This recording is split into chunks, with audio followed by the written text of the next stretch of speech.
Hi, I'm JoJo McShane, and I'm here to interview Mark Thompson about his experience at UR and how that has propelled his career today.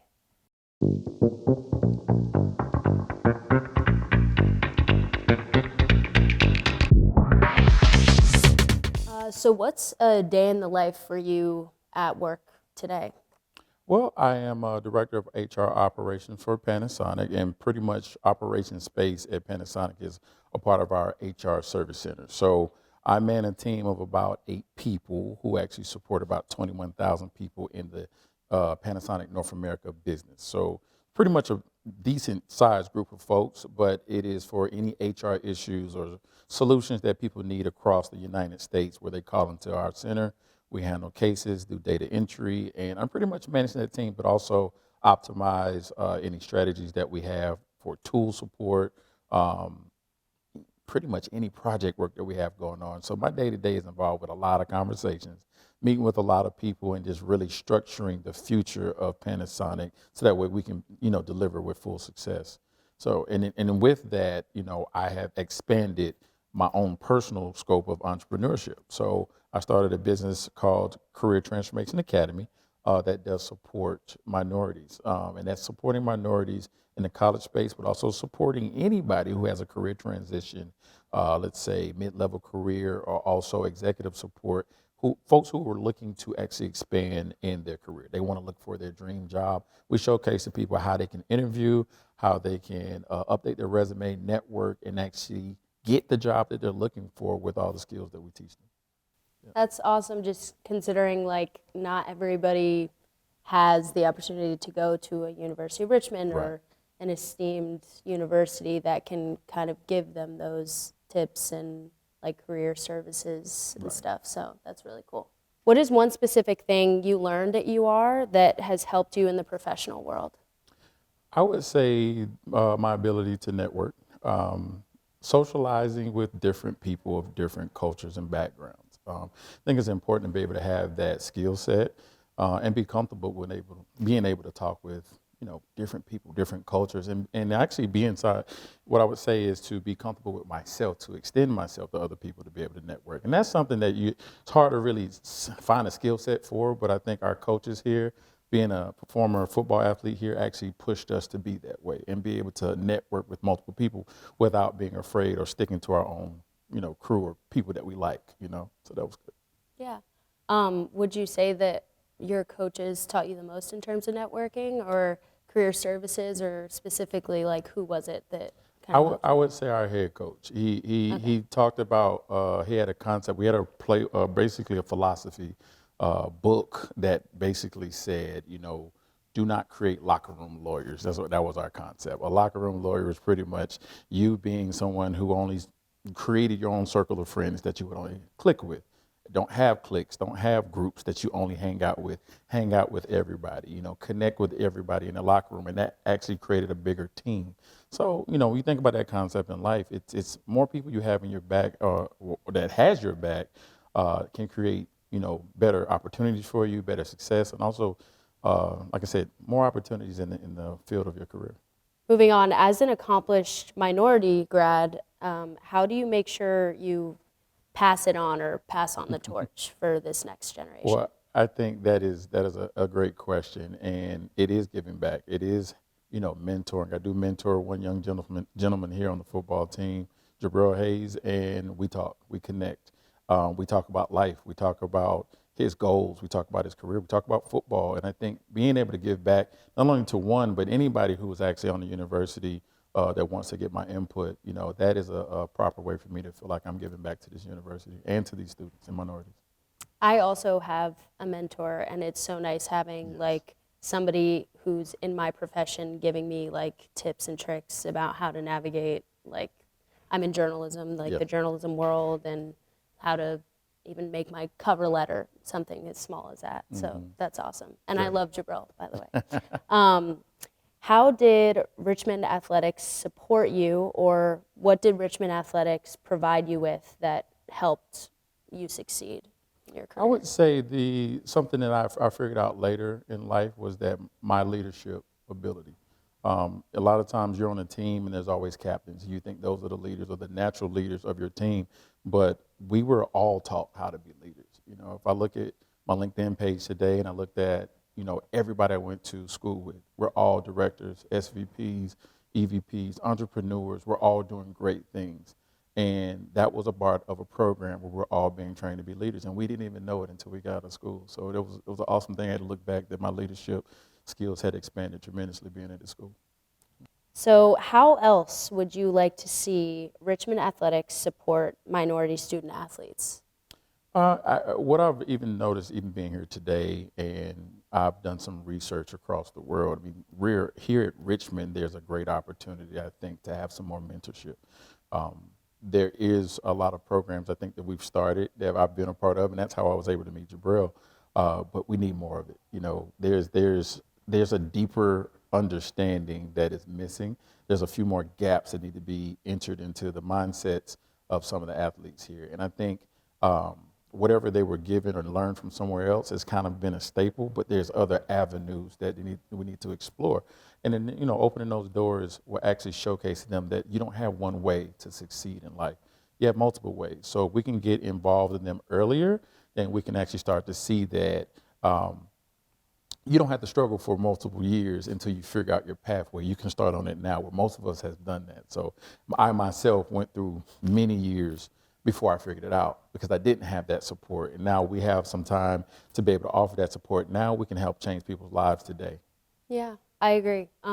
Being in the SACA group, the Student Athletes of Color Alliance group, that we've kind of honed in on these past couple of years has been super great because we're able to kind of join together as Black student athletes, and if we want to vent about certain things we're going through or just gain support from our peers on the most like raw level of just sitting with each other and sharing stories or eating food together.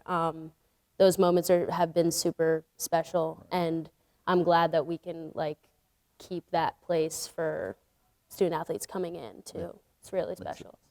How does it feel to be a minority in your professional setting? So I know you talked about like at school and those years working up to school, but how about now?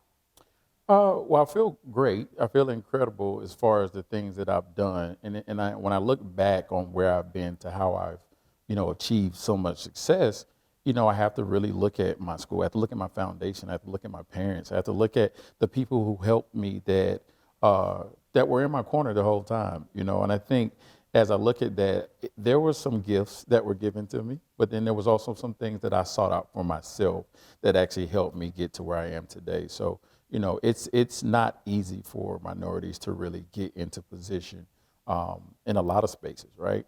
But the effort that you put into it, the motivation behind it, the intentionality behind it is what's supremely important and really to grow and put yourself in position for success. Is there any more advice or like trials and tribulations that you could speak on in your time here, a specific story that you can think of? Oh, I got a lot. Please. No, I mean, I would say, you know, coming into school, you know, I had been going to predominantly Black schools, and it was a culture shock. That culture shock for me, it took some time to adjust, you know, on campus, and you didn't know. And I think this is where having coaches that were like fathers, you know, I had my father, but he hadn't been to a university. You know, I was a second generation person going to a university, but to be in a predominantly white school, how to adjust, what I didn't know what I needed to do to get acclimated fast. So, you know, I think our coaches here definitely pushed us and taught us how to do that. And like I said, being able to talk to anybody and being able to just open your mouth and just speak and network really helped me get comfortable. And the more I got comfortable with that, the more my personality came out, the more I was able to integrate myself into the university to be a part of it. And there was no separation at all. We're just humans. We're out here doing this thing called life. And that helped me be a lot more successful in my career here. Can you tell us a bit about your experience playing football at Richmond? know you're on a championship team as of 2001. Can you talk about that experience as a whole? It's super awesome to receive an accomplishment like that. Definitely, I can. So I came in 1998, so I was a redshirt freshman. We actually won a championship in '98, and then through that, I graduated in 2002, but we won two championships. So '98 and 2000 were two A10 championships that we were able to win. But through that entire trial, I mean, there was a lot of trials in that period, especially just the going through injury, but also learning and earning a starting position as a linebacker for the school. So it was definitely a good time to come in and get championships, but also to win again and then learn how to be successful in my position as well. So yeah. And after you graduated and after accomplishing all of these awesome things, what was your path like on your way to what you're doing now? Was there any struggle with internships or like breaking into your career, or maybe no struggle at all? Can you speak on that? Well, I was actually fortunate to be able to internship here at the university, which was a good blessing because I have a bachelor's in sports administration that no longer exists at the school, but it was actually a good opportunity then. I didn't have a car, so they allowed me to actually intern here. After University of Richmond, I actually played 2 years or 1 year in the CFL. So I went to Montreal Alouettes and played professional football. That was a fun experience because I learned a whole other side of sports that I was not prepared for. No one prepares you for that. But from there, I had to make a decision. What am I going to do? Well, no, I have a degree, but it's not a degree that really is something that everybody's doing. What am I going to do with sports administration except go back to school, which I could be an athletic director. But I got an opportunity based on being from Richmond. Somebody found my resume that was a recruiter from the University of New Hampshire. Don't know who this guy is to this day, but he knew we were rival teams. And we talked football for 30 minutes.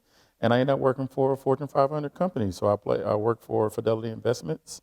After Fidelity Investments, I worked my way up in HR space, and I went to Cisco Systems. I worked for Cisco for 14 years, and now I am with Panasonic. So I've only been with 3 Fortune 500 companies, but that has been my span of HR, and it's been a really good ride. So really appreciative of my journey, but I think I've learned a lot through sports that helped me become a great leader in where I am today. I was going to say that's interesting, like starting in sports admin and then moving into investments and HR. Like, Right. How was it moving across kind of different fields, but learning those things? Because I'm like learning in my major, but if somebody wants to expand into something else, like I think that it's important that we know we can do that, and you don't have to be stuck to what you're doing. So how were you so open to exploring those things? Well, I think it's just like I said, the flexibility of knowing how to network, and then actually just opening. It became my personality. My personality of meeting people and exploring different opportunities really opened the doors. I think I learned how not to be afraid of an opportunity. I learned how to be uncomfortable, and I thrive in being uncomfortable because there's growth there. And that's one of the things I definitely like to explore. I do that to this day. I keep myself what I call continuous improvement on myself, and just making sure I'm doing the right things for not only myself, but for my family. Thank you so much for taking the time to talk about your experiences as a Richmond Spider. And I really enjoyed speaking with you and hearing about all of your awesome accomplishments. I appreciate you for having me. Thank you.